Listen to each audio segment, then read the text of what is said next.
Bueno, el placer de siempre de recibir al profesor Arturo Borges, que es director del ISEF, el Instituto de Investigación de Seguridad y Educación Vial. ¿Cómo le va, profesor? ¿Cómo anda? Muy bien, buen día. ¿Qué tal, Humberto, Danilo? Buen día, buen día. Estamos? Bueno, un placer recibirlo hoy para hablar de algo que en realidad hemos venido hablando bastante, siempre que hay proyectos, modificaciones a nivel vial, especialmente en la ciudad.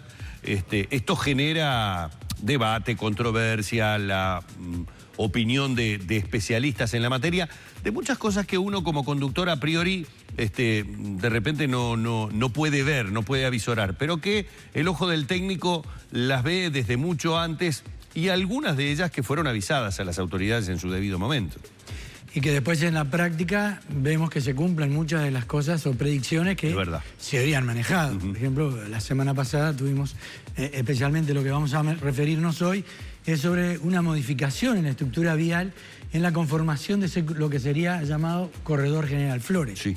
Que la semana pasada tuvimos un muerto. Un hecho lamentable, sí. Un hecho lamentable, sí lo es. Y esto es lo que mueve a uno, bueno, volver sobre el tema y decir, bueno, ¿esto era necesaria este cambio en la estructura? Sobre todo si uno mira los números, vamos a pasar de entre el año 14 al 15, del 15 a agosto del 16, donde se inaugura este corredor, a lo que es entre el 16 y el 17, el aumento de los heridos graves llega hasta un 400%. Por favor. Y esto, 400%. Sí, pasamos de 2 muertes y 3 o 4 heridos, pasamos a 12 heridos y 2 o 3 muertes. Y entonces estamos preguntándonos, bueno, hay algo acá que ocurre. Si ya con el primer fallecimiento, en un lugar que se había recontra hablado, que era posiblemente de conflicto, bueno, los hechos nos han dado la razón.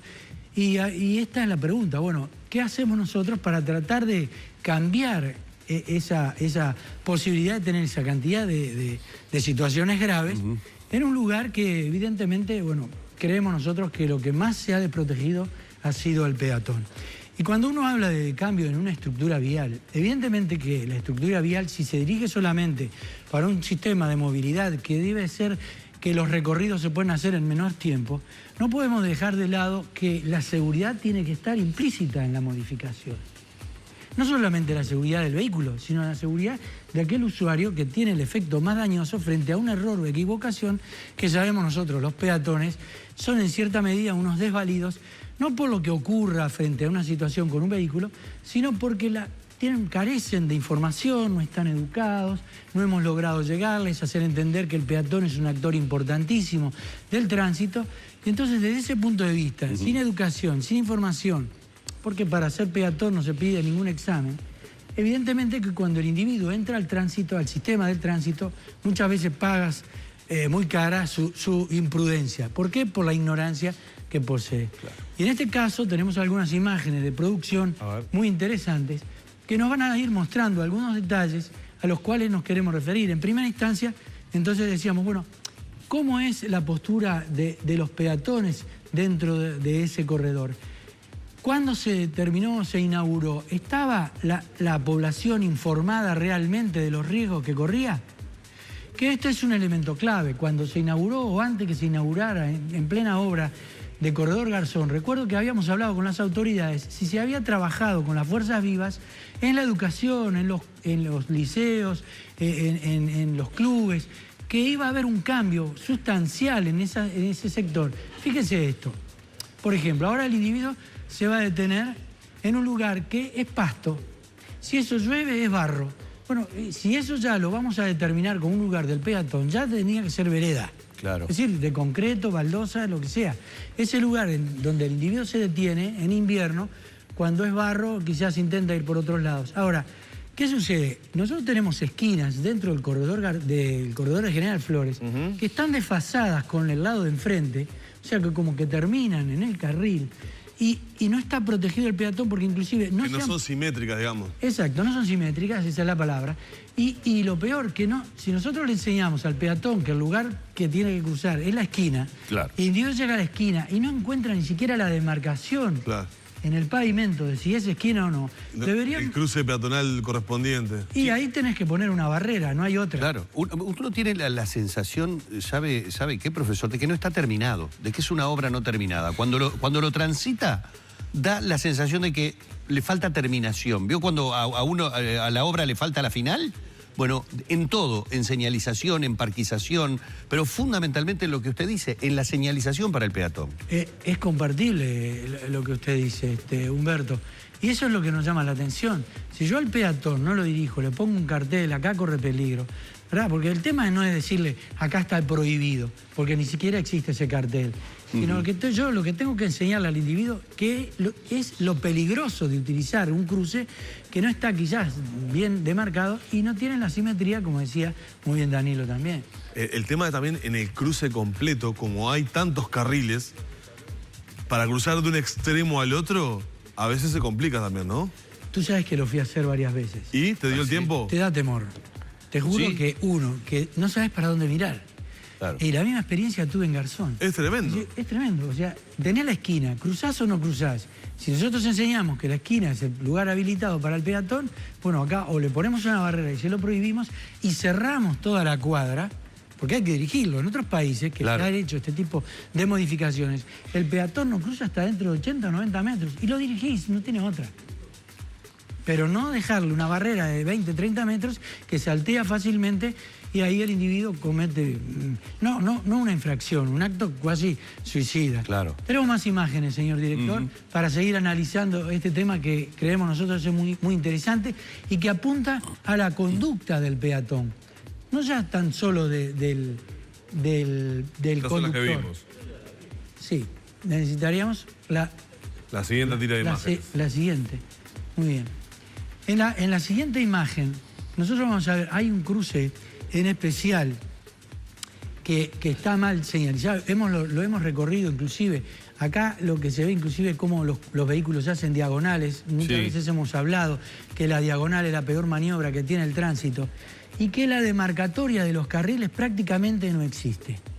Este es un cruce en especial, antes de llegar allí, en Gronardo y General Flores. Vamos a ver que ahí hay una isleta. Fíjense ustedes, está en amarillo una pintura que normalmente un conductor desprevenido va a utilizar eso como si fuera una dársena para girar a la izquierda. Sí. Y ahí hay un cartel que no se puede girar. Y ahí tuvimos un muerto, que un individuo que encuentra eso como una especie de dársena, en vez de ser tapado, fíjate, tú venís de noche. Claro, porque da la sensación que es como para un ingreso a la izquierda. Exacto. Y la gente no ve el cartel. ¿Qué ve? Ve el semáforo que está en verde en la noche. Y entonces allí, en este cruce particularmente, se ha querido corregir con la pintura de amarillo. No, yo supongo que hay un tema que, como bien decía hoy Humberto, ¿se terminó la obra ahí? No. ¿Sigue en garantía? ¿Hay modificaciones que podemos hacer? Bueno, ¿cuánto cuesta un herido o un muerto? Creo que es mucho más caro que esto que podemos hacer, que rellenar toda esa parte. Y además hay un error de pintura de los carriles. Porque cuando uno viene circulando, el carril se abre, lo induce al error. Es verdad. Y después lo vuelve a corregir. Alguien que viene desprevenido, prestando atención a cualquier otra cosa. Claro, no podés advertir esto. Obviamente. Además te guías por la marca vial. Y la marca vial es una confusión total. Se unen dos, después se abren en tres y se vuelven a unir en dos. Entonces uno no tiene la menor idea de por qué carril circular. Sobre todo si sos un individuo que pasás por primera vez por allí. Entonces hay a veces elementos que nos llevan a la confusión. Hay otros elementos también que son importantes a destacar. Bueno, la de Gronardo creemos ya costó un fallecido. Esto lo deberíamos arreglar lo antes que se pueda. Siguiendo con otras imágenes que nos están dando muchas veces la razón. Acá tenemos una situación que se da a Guarapirú y Camino Mendoza. En este lugar, acá nosotros tenemos un cruce donde se produce también unos metros antes que termina Guarapirú. Hay una diagonal donde todo el mundo, el que gira a la derecha o el que gira a la izquierda, produce un conflicto, uno en esta salida que gira a la derecha. En este caso, bueno, a las 8 de la mañana o antes. Porque ahí es donde confluye Mendoza, que es altamente circulada. Entonces, exacto. Entonces acá hay una diagonal y un conflicto que fácil esperás 5, 6 minutos, 7 para poder salir de esta posición si tú venís en hora pico hacia el centro. Y estos son elementos que bien se podrían corregir si nosotros alargamos Guarapirú, lo llevamos un poco más lejos. tratamos de que no exista la diagonal esa que confunde al conductor y lo indicamos. Y la más importante de todas para nosotros es una ubicación de las paradas. Por ejemplo... ¿La parada en la mitad del corredor?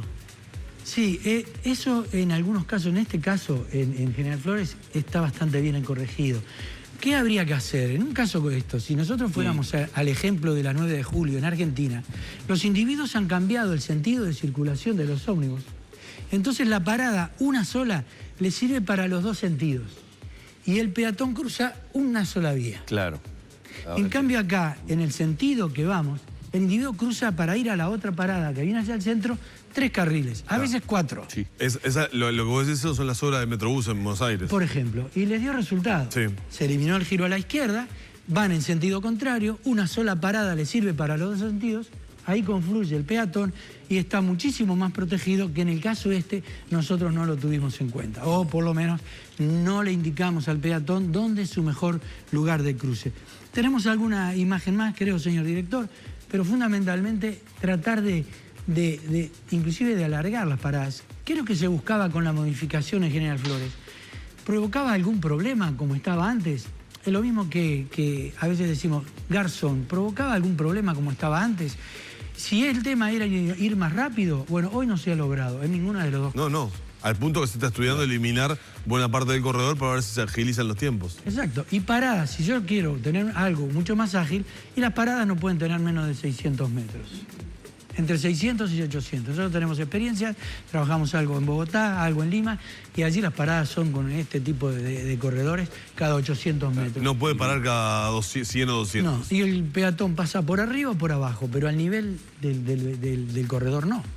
Que eso es uno de los elementos que justamente hace la defensa. Nosotros, además, si tomamos en cuenta los heridos graves y los fallecidos, son en el lugar que se modificó. Claro. Entre Guerra y Valle y Ordóñez. Es decir, fuera de eso, nosotros no tenemos heridos o muertos graves. Claro. Es decir, que hay una zona realmente que está bien marcada y que nosotros creemos falta información hacia el peatón, protegerlo con barreras, como se dijo al principio de la nota, y tenerlo muy en cuenta. Ahí tenemos liceos, tenemos escuelas, y se podría hacer perfectamente una campaña de educación a todos los géneros que tenemos ahí. No olvidemos que hay una zona comercial muy importante y que es una zona poblada realmente tremenda. Claro. Profesor, ha sido más que gráfico, además acompañado con imágenes muy elocuentes en las que, bueno, hemos visto muchas situaciones de imprudencia, pero de las que usted decía claramente. Acá tampoco se trata de señalar al peatón como el culpable, porque usted hacía énfasis en el arranque de su columna, el tema de si se había educado convenientemente a la población para los cambios que iba a tener justamente en materia vial. Que eso lleva un proceso, la población se tiene que acomodar a lo nuevo. Claro, exacto. ¿Cómo lo hacemos? Desinformándolos, esperando que sigan habiendo en las crónicas más heridos y más muertos. Creemos que hay otra manera de hacerlo. Muchísimas gracias. Al contrario. Un placer haber tenido nuevamente al profesor Arturo Borges aquí con nosotros en la mañana de Arriba Gente.